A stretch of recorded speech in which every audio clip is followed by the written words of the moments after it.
Hi, I'm Jay Goldman. You are watching Mr. Mobile on butterscotch.com. Today we're going to take a look at two iPhone games. They're both really quick ones to take a review of, but both of them are going to take the space in your head away, and you're just going to be obsessed with playing them constantly. So the first one is called Squareball.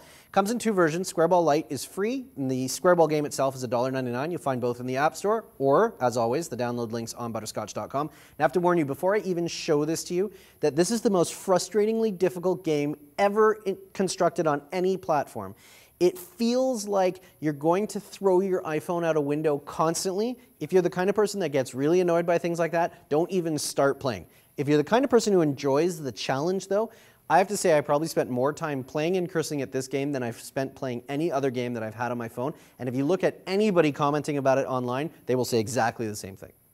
It's kind of cool because it's got really retro graphics and sound feel. It almost made me feel like I was playing my Atari 2600, right down to sort of the music. It's a little bit better than the Atari was, but sort of got that same kind of feel to it.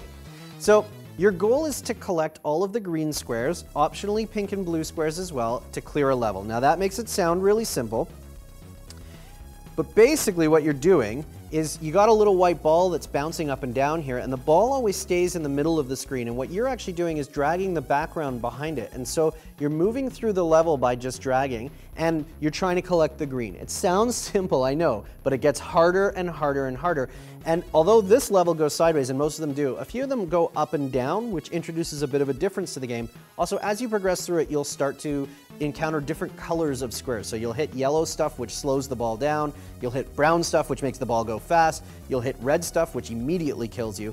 And that red stuff is what makes the last couple of levels a really big challenge. So the last sort of type of block you'll encounter, without giving too much away, but in the later levels, you'll see blocks of the other colors that turn out not to be solid. So you almost have to explore the level by bouncing the ball around and waiting for it to disappear through a wall that looks solid. So it gets a lot harder as you get further into the game. A lot of fun, a big challenge, give it a try. The second one we're going to take a look at is called Flood It. Again, it also comes in a free or pro version. The pro version is 99 cents. Pretty much a free application. And the concept here is also really, really simple. You start off with a board that's full of different colored blocks, and you can change the size of the board. So we are looking here at a medium board, and essentially what you're trying to do is turn the entire thing one color, and you do that by tapping on these colored balls at the bottom, which change the color of the squares up here. You start in the top left corner, and by tapping on one of these like yellow, I change, starting from there, the color of everything. So as I progress through the board and I keep changing these, I can get it all to be one color.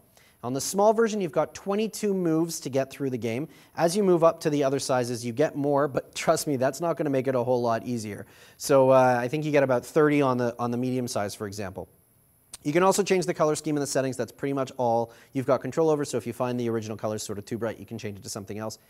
It's relatively easy to get through it on the small board size. It's damn near impossible on large. I've managed to do medium a couple times.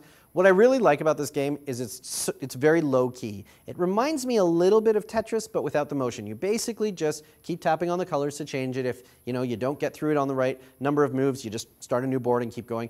It's really a fantastic kind of time waster type application. So, sitting in the doctor's office, riding on the bus, that sort of stuff, really nice. I find it really calming, same sort of effect that Tetris always had. So a good one if you're looking for something like that, and at 99 cents you can't really go wrong.